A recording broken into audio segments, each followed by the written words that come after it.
our first speaker, Simon. Thank you so much for joining this event, Simon.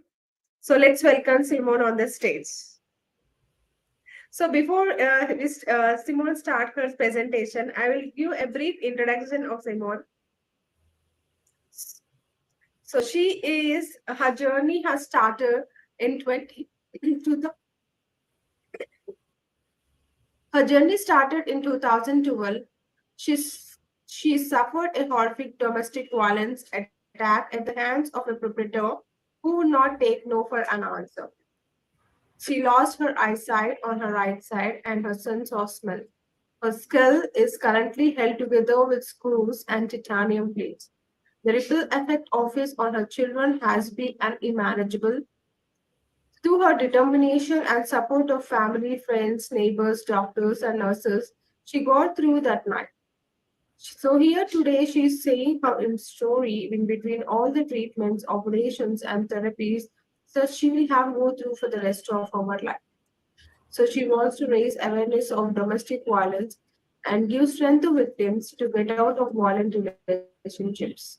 She wants to help people see the red flags and provide them with the information they need to protect themselves and seek help if required.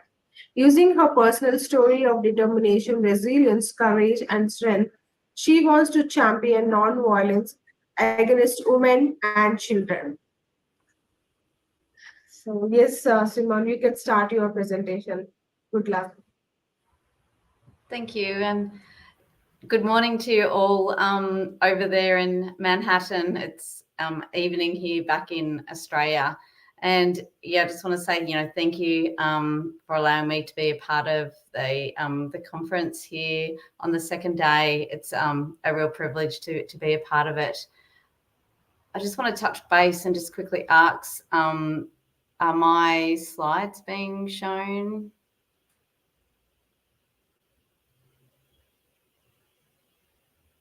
Hello? Sorry. Yes, I will. I'm sharing the screen. Sure. Will I get to see that or I won't? Yes.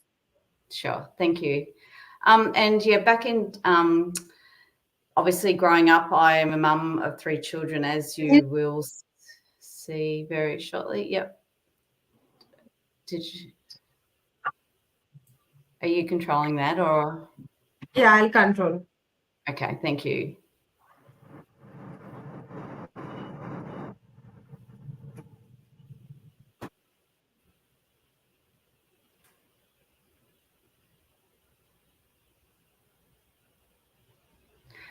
Did you want to put up as a slideshow up the top here?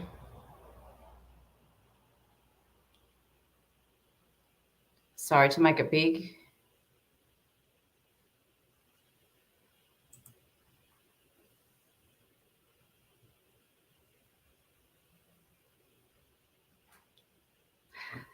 Anyway, I'll keep moving on. I'm a mum of 3. If you want to go to the next slide. Thank you. I'm a mum of three children, and growing up, I never knew anything about domestic violence. Through my whole family, my mum or dad, or my sisters, or even my close friends. And I actually separated from the children's biological dad when Zach, which you'll see, the young boy there, when he was about 3 years old. So I was a single mum bringing the children up. And Gabby, my eldest daughter there, she got to the age of 15, Ashlyn was 12 and Zach was 10. And I was a single mum all this stage. And I decided that I was 37 and I was young enough to have another partner in my life. And as you can see, I do like having a beer, but I don't like going out to nightclubs and pubs and things like that. Wherever I do have an alcoholic drink, it is around my children. I like to be that responsible parent. And moving forward with that, I thought, now how am I going to meet somebody? And I thought, where, I can't at work. I work in a government job and I manage functions at night as well. And I thought, well, I need to get on the internet dating site. And I'm not IT savvy at all, but I was looking through and scrolling through I'm going to say the men at this stage on the dating site. And I'd actually been in real estate prior to having a government job. And I knew you had to have a police check to get your real estate license. So moving forward and scrolling through the men, up popped a real estate agent. And I thought, oh, perfect. That's a light bulb moment for me because he's had a police check, so he's got to be okay. So I clicked on him and we started chatting, through the website. And the reasoning for myself and the children's biological father for separating was because we actually had too much money. There was no domestic violence, and he wanted to take me away all the time and not be a dad to the children. So that's why we separated amicably. Sorry, I just got a bit distracted at the start there, just to put that in there. So anyway, getting back to clicking on the real estate agent, and we started talking through the site, and that was okay. But I had to put my own boundaries in. I said, look, it's got to be at 9 o'clock at night because my children still come first, as in that I like to bath and feed and, sit down and have family time with them. And he was okay with that. So we started just messaging through the site at 9 o'clock at night. And that went on for about 6 weeks. And then he said, can I text you? So yes, we exchanged numbers, and it was through a text message.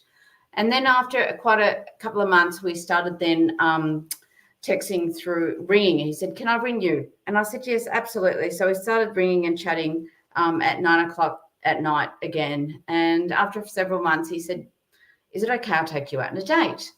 And I said, yeah, sure. And I organised a sitter for my children, even though they were still, 15, 12 and 10. I suppose I'm a very supportive mum and like to know that the children are okay and not left at home alone. And so I organised a babysitter for them, and he came and picked me up, and he actually greeted me with a bunch of flowers. And I said, oh, thank you so much. I said, I haven't had flowers in a long time. I was very grateful and very thankful. And so I put them inside, and the children put them in a vase for me, and we went off to dinner. And even sitting at dinner, and I was eating, and I'm thinking to myself, now, who pays? I hadn't been on a date for a long time. I thought to myself, does he pay? Do I pay? Or do we pay ourselves, etc.?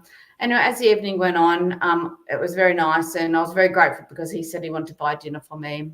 So it was really nice. And then he dropped me at home, and he went off, and, obviously I went inside to the children, and they were a little bit excited because I hadn't had a man, for such a long time since their biological father. And anyway, we did start dating, but over a period of 9 months, little red flags grew.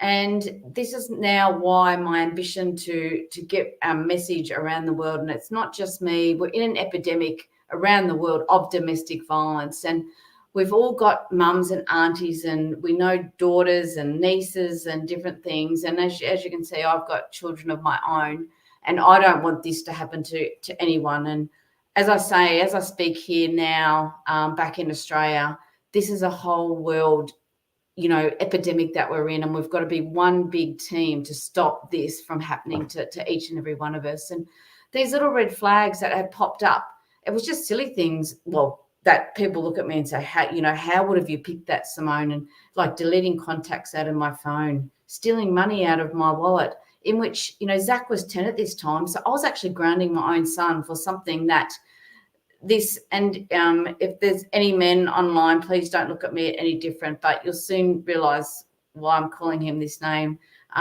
why this perpetrator was doing this to me to hurt the children. And then he started sending me flowers to work, which you'd think that was any girl's dream, was to get flowers. But he was sending them every day, not just one bunch, every couple of weeks. It was every day. It actually made me feel sick. And a lot of other little things went down. He actually never swore or raised a fist. He didn't even say the word SHIT in front of myself or the children. He even was a gentle giant and would open the car door for myself and the children to get into. So everything, it was really running smoothly, but these little red flags that were growing just didn't sit well in front of me. And on Saturday, September the 23rd of September 2012, I actually rang a friend, and I said to my friend, I said, how do I get out of this relationship now that I'm in it? She goes, let's do this on Monday when you drop the children at school. I thought, perfect. I'll let someone else know that what I'm going to do, because I hadn't been in a relationship. I didn't know how to end it. And she said, when you drop the children at school, then you can end the relationship with him. And you know what? I felt really good with that decision making, that I'd let someone else know that what I was doing. So on the Monday morning, the 25th of September 2012, I dropped the children off at school. The two girls were in high school and Zach was still in primary school at this stage. And I actually had to catch the train into the CBD of Queensland, Brisbane at the time to get into my government job. And it was a half an hour train trip. And on the way in, I was thinking to myself, how do I end it now? Do I text, do I email, or do I phone him type of thing? And I didn't do the gutless way. I just text him and it was like, perfect. I've ended it. It's finished. I don't have to worry about him anymore. And back then, it wasn't like today where we have our mobile phone with us day and night, but you couldn't have it with your government job. So at lunchtime, I'd check my phone and I could see that there were a lot of messages from him. And I didn't reply or anything and just went back, had my lunch and went back to work. Then caught the train home at 6 o'clock at night and there were lots more messages. Anyway, I got home and at 6 o'clock and walked in and Gabby and Ashlyn were at home, and Gabby was not only my oldest daughter, but she was like my best friend. And she would always start cooking me, helping me cook dinner. And so I walked in and Zach was at basketball training this night. And I said, hey girls, how's your day? And they said, oh, boring. I said, did you learn anything? He goes, no, type of thing. And I thought, oh, okay. And anyway, I said to them, I said, my mummy ended the relationship today. Gabby did this big fist pump and yes. And Ashlyn said to me, will he come back, mummy? And I said, no, when you end a relationship, knowing what had happened with their biological father, we just went our own ways and different things. And I'm teaching them life skills. And next minute there was a knock at the door at 6:06. And I could see through the little glass panel at the front door that it was actually the perpetrator. And I thought to myself, well, I was always taught respect. And my parents brought me up that whoever comes to you or says hello, you've got to say hello back. So I thought, well, I hadn't spoken to him all day, so I needed to go and address him and, say hi and whatnot. And so I did it. I went and answered the door to him at 6:06. And I said, hi, how you going? He goes, can we talk about this? And I said, yes, yeah, sure. I said, it's been a busy day and type of thing. He goes, can we go into your bedroom? And I said, yeah, okay. And so I walked into my bedroom first and he came in behind me. And I was still all in my work clothes, obviously, because I not long walked in. And he actually shut the door behind him coming in. And being that single mum at home with the three children, we never shut any doors, because I like to hear if the kids were, burping, farting on the phone or, talking or whatever. And the two girls noticed that he'd actually shut the door. So I could hear them outside the door. And he said, this is the only point that I can remember him saying to me, and you'll find out in a minute why. But he said, why can't we work at this? And I said, I just can't, I've got three children. I've got two jobs. I said, I'm busy. I said, you deserve someone that can have 110% of their time to give to you. I said, I can't. I haven't got time to give you, that time at all. And he said, please could we? And that's the last I remember. Next minute, the investigators don't know whether he actually pushed me on the ground or I actually tripped over. But he, when I looked up to see him, there was actually a baseball bat coming down, and you'll see some tape here on my arm. And he actually, he hit me 3 or 4 times on my arm. My arm was actually dipping. If you want to flip to the next slide just quickly, and we won't leave it up for very, very long. But from 6:06 to 6:16, I'd actually endured 45 to 50 hits to the right side of my face. Hence, if you want to go back a slide, that'd be great.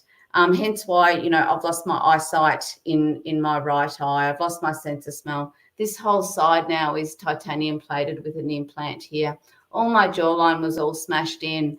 And I suppose this is a part of my journey where I've gone from the brink of death because the children actually had to come in and say goodbye to me that night that this actually happened, in that 10 minutes of me trying to make,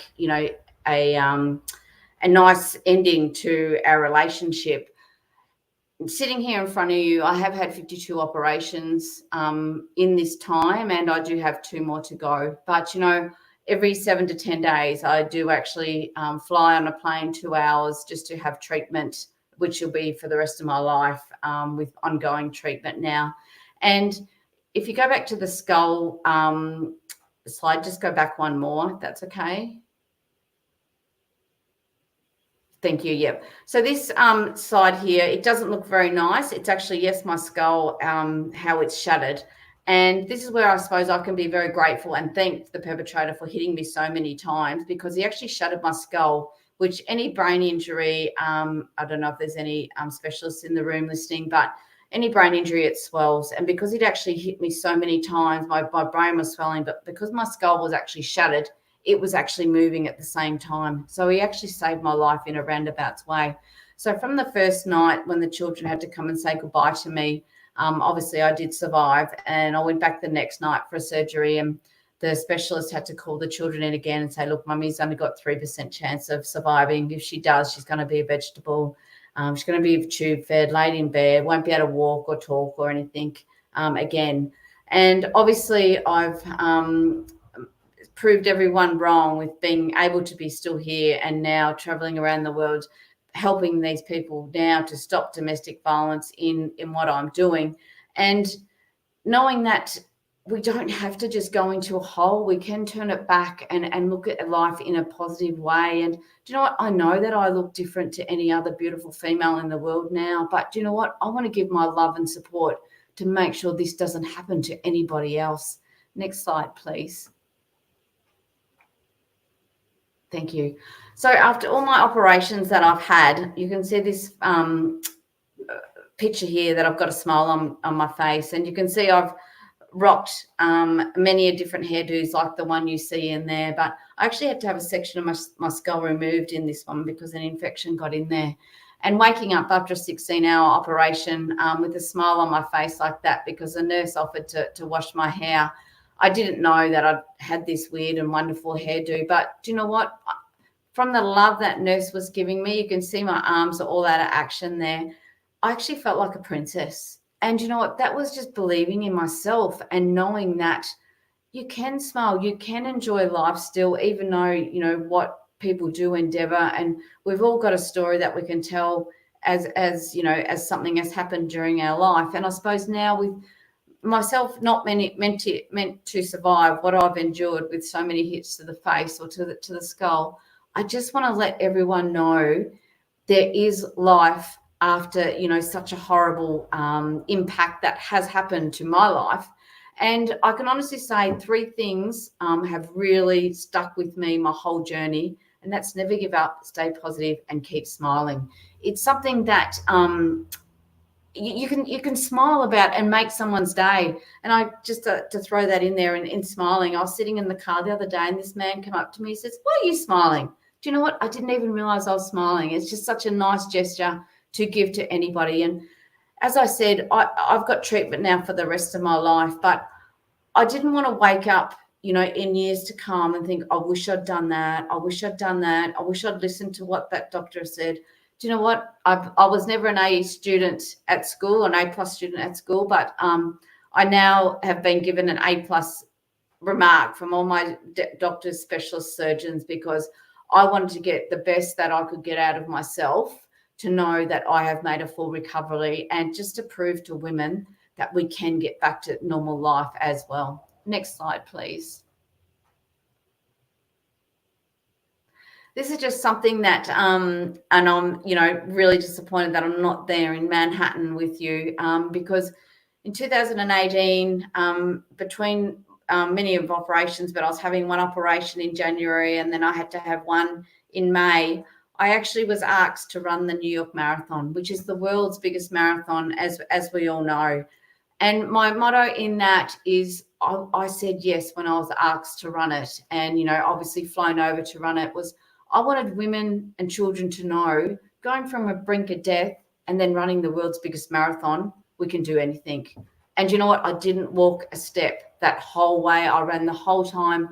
You know, I'll never forget the day in November, and the night it finished, it was freezing, it was cold, my body seized up. But you know what? I got back to my motel room and all I wanted was a Coke and a donut, because I'd achieved something so big, going over to Staten Island and running all that way into the park, and just proving to women, and, you know, having all different nationalities along the way, you know, yelling out, go Aussie, and just cheering me on. It was like a breath of fresh air to think that no matter what you look like or what you do in the world, you can help someone out there. And that's my goal now in life.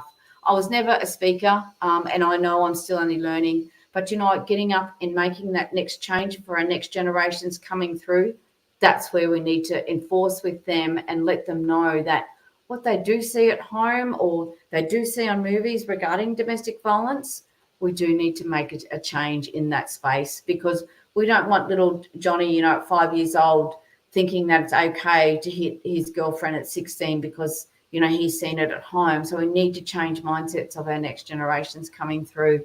And, that's why I say it's not just me here getting up and speaking to you all today. It's us as a team and speaking up and helping each and every one of us out there that may know someone or someone that's going into it, and pick out the red flags. Like, I picked out with mine. Sorry, my dog's just gone a little barky.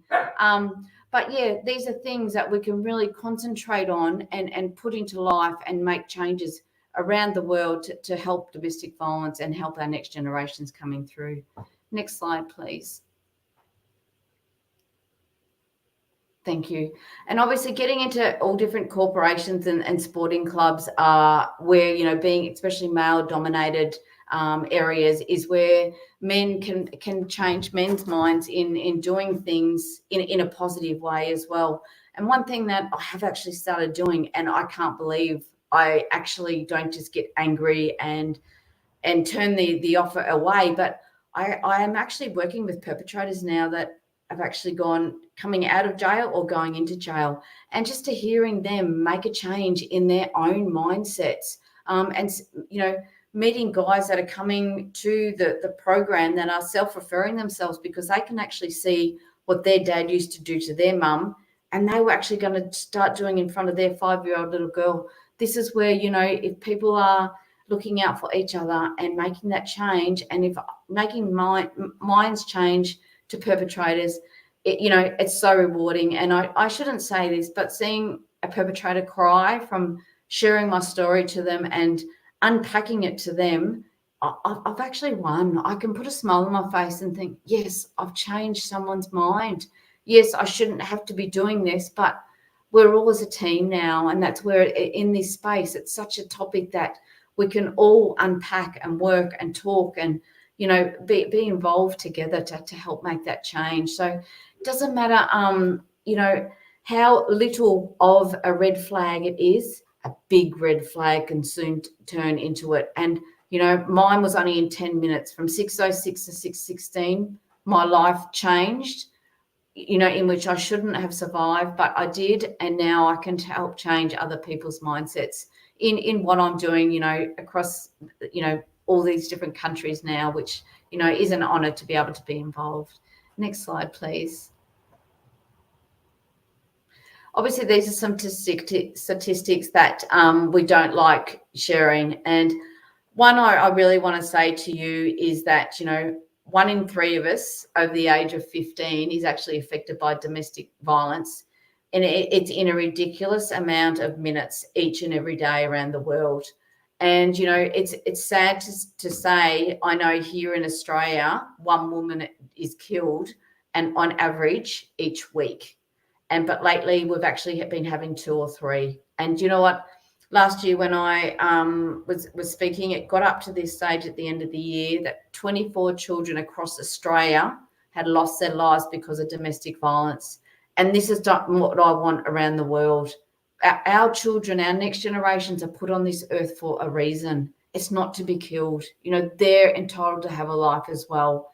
And that is them losing their lives is normally because either party, whoever is the perpetrator, thinks that by taking the children's lives, it hurts the other party. So that's just something that we really need to think about and, look at our stats and let's look out for each other. Next slide, please. This is really why I know I'm running short of time, but really what I want to hone in and let you all know how and why it is so important to speak up, because meeting this real estate agent turned perpetrator online and thinking that, because he'd had his police check, he was A-OK. After the meeting him, yeah, he said he hadn't been married and no children. And because he was a real estate agent, I totally believed he was telling the truth, because myself being in real estate prior to the government job, and knowing it's, it's 24 hours a day, 7 days a week. It's a busy life. It is a single person's job, with not a family. And so he said he hadn't been married. After the court hearing, which took 2.5 years after the attack because of my mental status, I wasn't able to give a statement to the police. And the sentencing went down, and his face went around Australia. 2 wives actually come forward to the investigating team. They came forward because he'd actually assaulted them as well. So I'm a third wheel here. This is why I want to get my voice out there on domestic violence. I shouldn't be here today talking to you about domestic violence if this first wife had spoken up. Because if she'd had spoken up, because he assaulted both of them, he wouldn't have got his real estate license. Do you understand that ripple effect, what I'm saying? That because she didn't speak up, this one didn't speak up, he was still able to get his real estate license.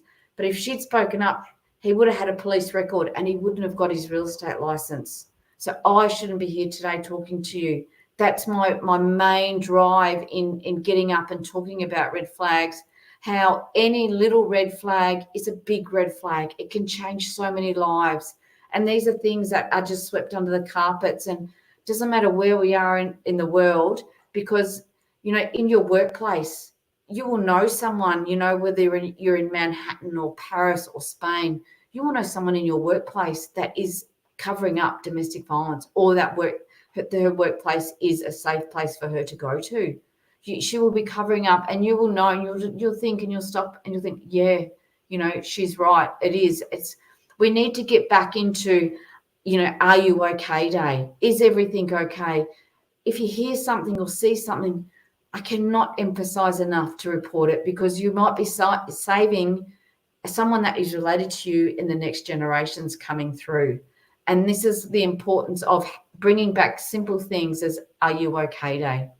Little things like that will change lives. And I'm hoping that from any little red flag now, you'll be able to help someone turn it into a big red flag. And if I can't emphasize that enough, hence why now I'm getting into schools and different things, because 15, 16-year-olds now are starting that adolescence abuse and stabbing each other. That seems to be the thing at present. Young adolescent boyfriend, girlfriend couples, when they break up, they seem to just stab. So please, it's important things to get anyone to please speak up and get anything documented, because otherwise I shouldn't be here speaking today if that first wife had spoken up. And that's just a genuine, example that I want to really give to you. So let's look out for any little red flag, please. Next slide, please. Sorry, and that this is basically, I was just trying to say no. And I even, when we got into the room, I said to him, I will help you find someone that, can have your 110%, of your life, not like me with 2 jobs and 3 children, that can give you the love. Like I was being genuinely really nice to him and not ending it, nastily or anything like that. I was going to help him find his next relationship. And us women, we can say no, if we've got that voice, we can. And I'm not here saying it that it's only women that are affected by domestic violence. Yes, absolutely, men are victims as well. Is why we speak about women, is because of the stats. And men do get killed, but it's about 1 in 9. And so I do apologize for not speaking up about that. But we should have a voice, no matter what sex we are, what language we speak, what nationality we are, because we're all one in this to help stop domestic violence. Next slide, please.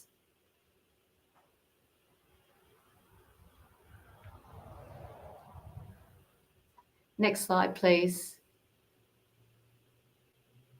Sorry, thank you. And looking out for each other, just flying onto that. If you know that someone should be in at work or should be, at a function that, they should be going to, just please make sure you do zone in and really look into why they aren't at work, or why you think they might be making up excuses for not coming to work that day, etc. Because they may not be allowed to come to work. They may not be allowed to go to the event. You don't know any of the underlying issues, why, what is happening at home, if he or she is stopping them for. So, be that nagging mum like me, or use me as an example, ask them 5 or 6 times, are you okay? Is there something wrong at home? Because if you just ask them 2 or 3 times, they'll just say, oh, no, it's okay. But if you do go that 5 or 6 times, they'll eventually say, oh, look, last night he pushed me against the wall, or last night he did this to me. So that's your little red flag that you can go, well, let's go and get help.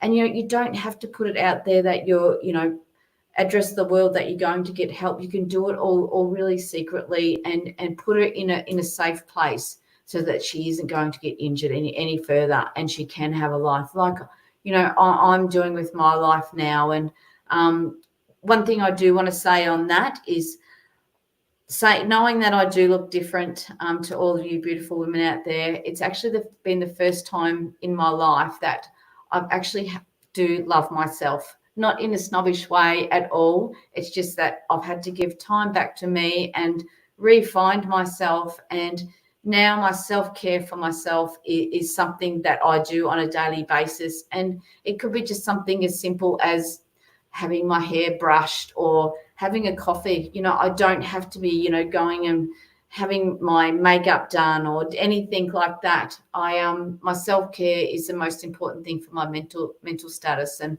that's something that now I give out to anyone that I can, if I see someone that is in need of love and support. Next slide, please.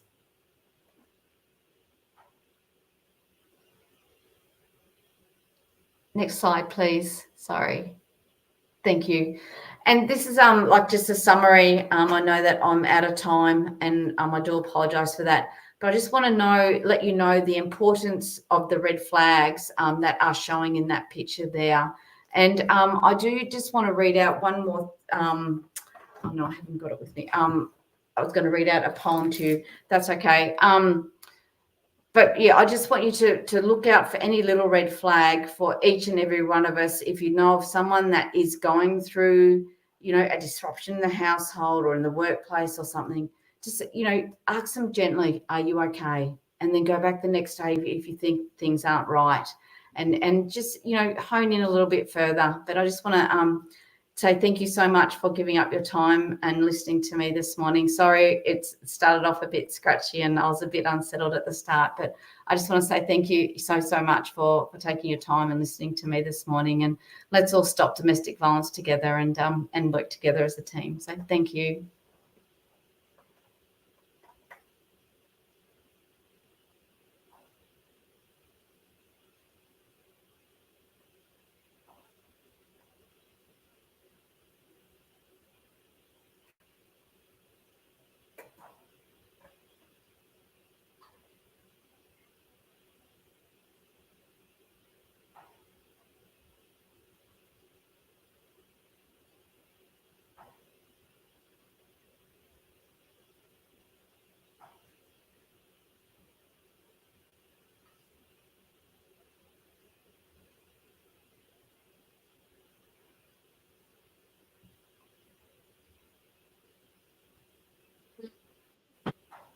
And thank you so much, Simon. Listening to your story is really a heart touching. So only we can do is we can pray for God. Everything will be better for you. And yes, be positive, and definitely you'll have a good day. Stay positive, stay healthy, and yeah. When I see the slides, how you have gone through your life, I think my problem is nothing in front of you. Thank you. Yeah, everyone has their own problems. Some may have big, some might be small, but mm, thank you so much for sharing your personal story with the Global Summit 2023. It's Thank you not so an easy, yeah, it's not an easy job coming out from that brutal situation. Um, yeah, yes, God is with us, and now you are here with the Global Summit, and with all the women you are sharing this information, you are sharing your personal story, and definitely this will be an inspiring story for many. Yeah. People will go through a lot in their lives, but some people may showcase, some people may not.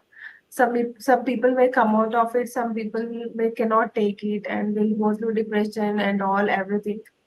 So at that time, we have to be very strong. We have to We be do.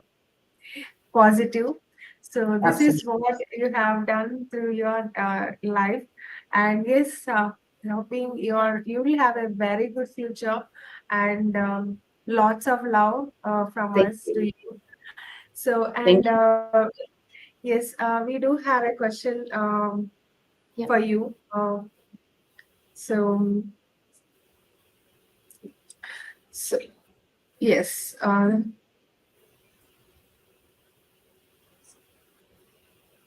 yes.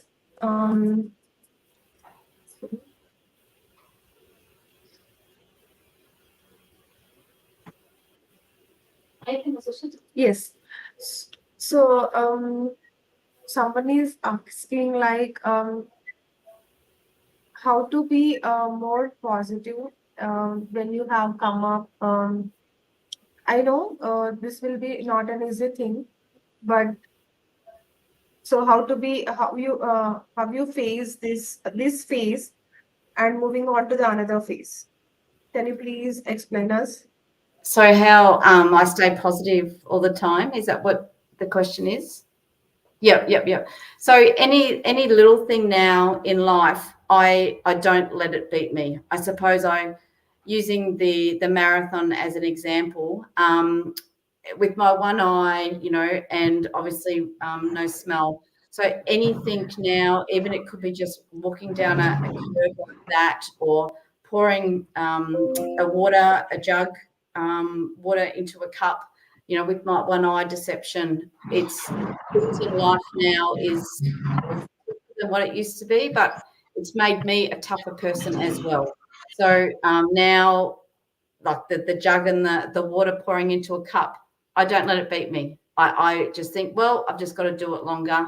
And the running, I just thought, no, I'm going to do that for me and for the world, just to say that you can go from the brink of death and run the world's biggest marathon. Even down to driving. Now I've been cleared to even drive with my one eye. I think it's just now putting 110% into my life, putting myself first, and just living ridiculous, and put myself in a black hole or anything. Just making sure each day push them alive. Definitely a hats off to you, Simon, for your strong power and strong willingness to move forward. So thank you so much for joining this event, and you're the first speaker. It's Thank you. really a heart touching, and yeah, hoping for to join for our future conferences as well. So Absolutely. yes, God is with us. Yeah. God is with us. Yeah, Looking forward to definitely. next time. Yes, Thank you. definitely. It was. Thank you for joining, and Mate, thank you, yeah. Simran, for joining us. Have a great day. Bye bye. Love to all. Bye. Bye. So let's join our another speaker, Jill McCarthy. So, so please join the event for the next session. So my name is Melinda Roy. I'm the host for the 2 days. So this is the second day event, Global Summit 2023. Please join the next speaker session. She's waiting.